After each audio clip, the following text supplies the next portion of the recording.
to this game. French defense. White play knight d2. This is Tarrasch variation, and we play knight f6 to add some like pressure on e4. So other than that, we can also play c5. We can keep attack the center, and if white take our pawn, we can take it back. So later we can move knight to c6, bishop d6. Just take it as the exchange variation. So knight f6, it's also a move that a lot of players play, so it's totally fine. f4, so white has built a very strong center, and we play c5. This is how we attack the center. This is good. c3 and knight c6. This is a typical structure of Tarrasch variation. And knight gf3. So we play queen to b6. So the thing is, it's fine to play queen to b6, and we have some other alternative moves. So for example, we can play a5 and later a4 and even a3, so we can expand our space at the queen side, and later that will be helpful if we want to attack white pawns. So for example, if we can keep pushing the pawn, and if white push the b pawn, the c pawn will become a target. And also after pawn to a4, we can move the queen to a5 and later a3. So our queen can attack c3, our pawn at a3. So this is how we can attack white like queen side. So my point is, we can push the pawn first and later decide where should we place our queen, either at b6 or a5. So once we have pawn at a4, then yeah, if we feel queen a5 is better, we can move the queen to a5. If we feel queen b6 better, we can move that later. So we don't have to decide the position at this moment. So queen b6, knight b3, white protect the d4 pawn and also add some pressure on c5. So now we play a5. So now and I'm not sure if play a5 first is better than play a5, for example, like this at this position. So white could play a4 to stop our pawn.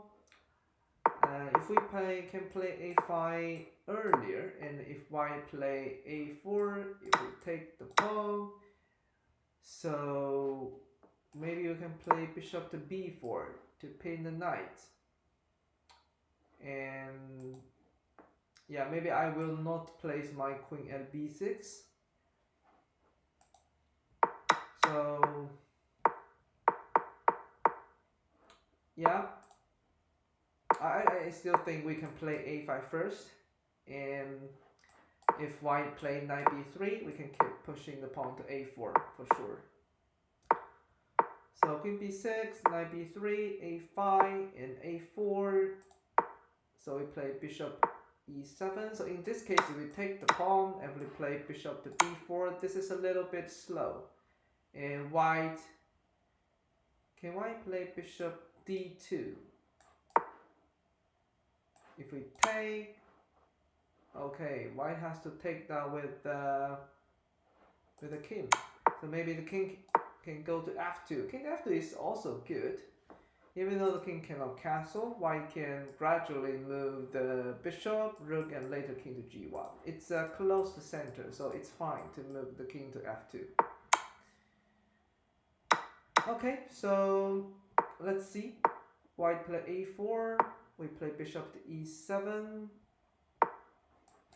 If we take the pawn, maybe that's maybe white will take that with the knight. because this two, and then take that.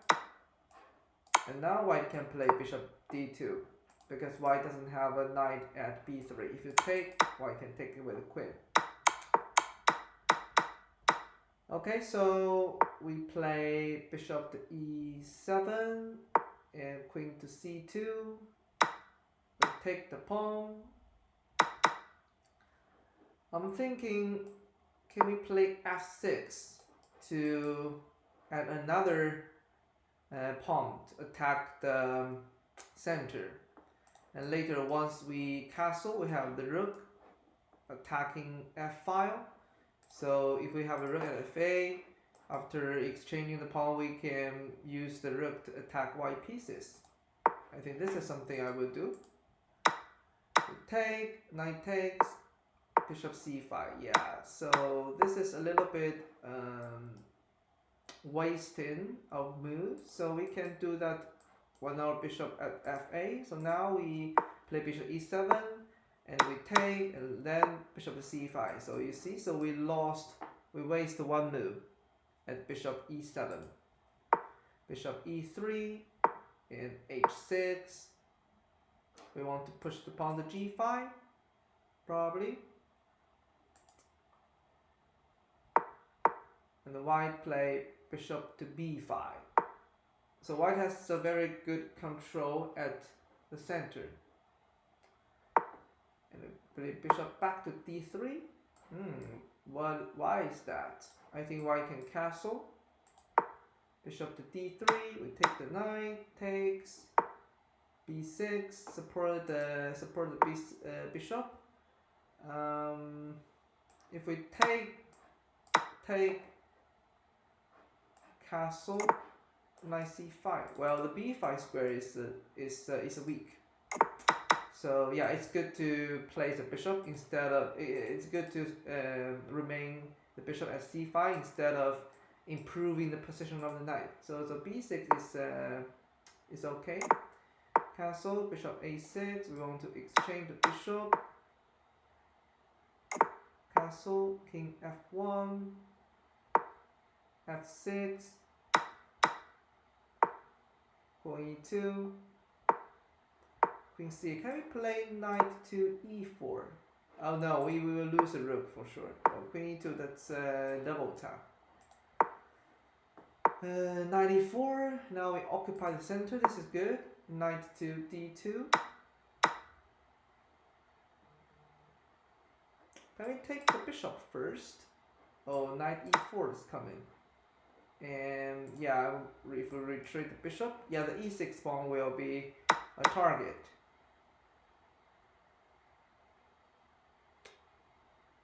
But we have to move the knight anyway, right? Otherwise, we will still lose the pawn. If you take, and if you take. So, can we move queen to e7, protect the pawn in some way? If it takes, and b5. Rook b6, g3 for example, or about rook e5. I think we can want the pawn back. Yeah, white has up one pawn, but I can still get a draw. And the thing is, we can resolve the problem that our pieces are passive. But instead of bishop d4, I cannot think of any way to avoid losing the pawn. Our rook at a6 is quite passive. We take that, queen takes.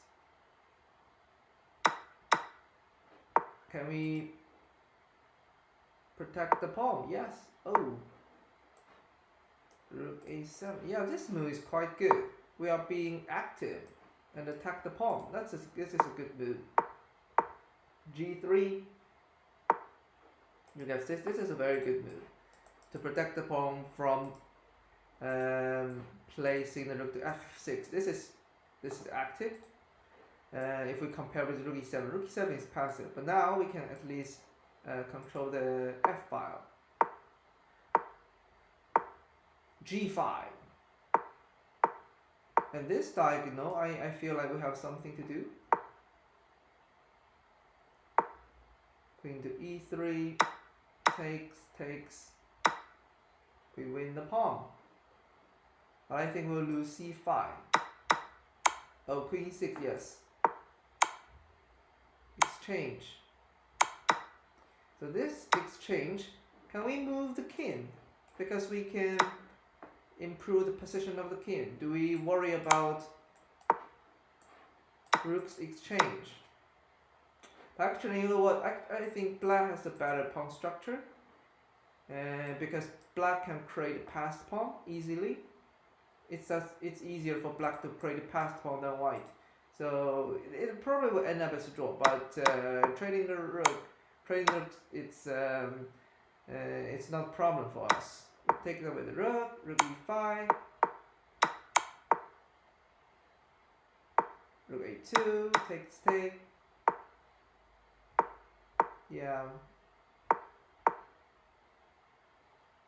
I feel like our king is being so passive, to be honest.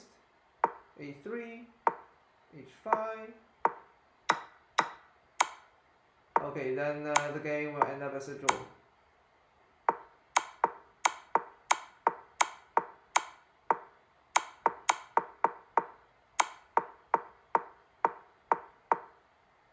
Yeah. So I think the learning for this one, I think both sides played well. I think the learning for this one, first of all, I think we can play move the a pawn first, and the game shows the queen at b6 doesn't be very helpful, so we can play the a pawn first. If knight to b3, so we can play a4. So we can like expand our space at the queen side first. And now I play a5, a4, bishop e7, so we wasted one move here. So we can actually trade the pawn earlier. Bishop c5, h6, yeah, this is okay. Exchange, b6. I feel like if we take the bishop, and for example then castle, white could probably also castle.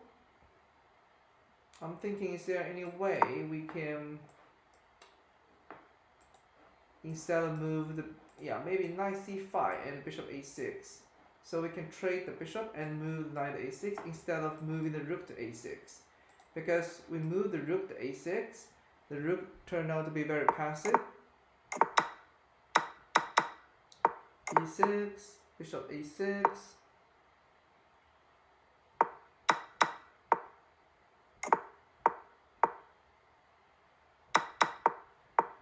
Do we have any opportunity? I think the defense we have made are very efficient. This is good. But I'm thinking, is there anything we can do to get more advantage? So for example, can we move the rook to f7 and later queen to f8? Is that something we can do to move all the pieces at f5? Queen f7.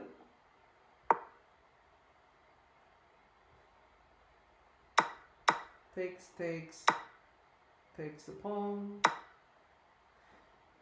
So the thing is, after taking the pawn, we lose e6.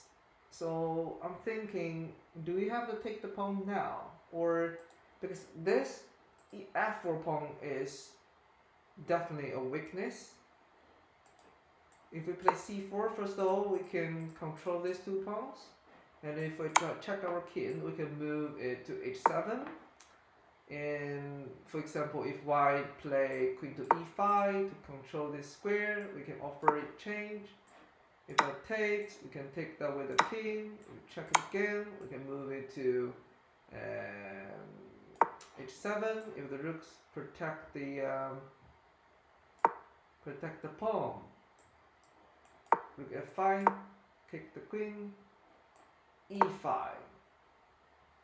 So yeah, this is good. So we can attack the white king with e5. So I'm thinking maybe saving the e6 pawn, and if we have a very good opportunity to push it to e5, that could be better than exchange the pawn, because after all the exchanges, the game became simplified. Yeah, then it's a draw. It's a draw. So without any question. So I would like to highlight here is, should we take the pawn at this timing? So black is better. We have 3 pieces aiming at f4. So maybe we can hold our tension instead of releasing it right now, because for example, if I can, maybe play e5 right now is a mistake, but what if we have the chance, we can play e5, we can open up the f file, and this is we can use this e6 pawn as another attacker on f4. So yeah, so maybe if we can at some point push the rook to f5 and e5. Now I'm sure we cannot play right now. I'm not saying we play this right now because we will lose e6, but we can improve our position. Check, king to h7, and queen to e5. Yes, and the reason we offer exchange is because yeah, it's because we can, after the rook move to g file, and we can play rook f5 and e5. So we can kick the queen and push the e pawn. Or we can take the pawn right now. Yeah, what about rook f1, for example? We can kick the queen back here. We can play e5. So we can wait until the real opportunity comes to us. So we don't have to take the pawn right now. So this just simplified the game. Yeah, that's it.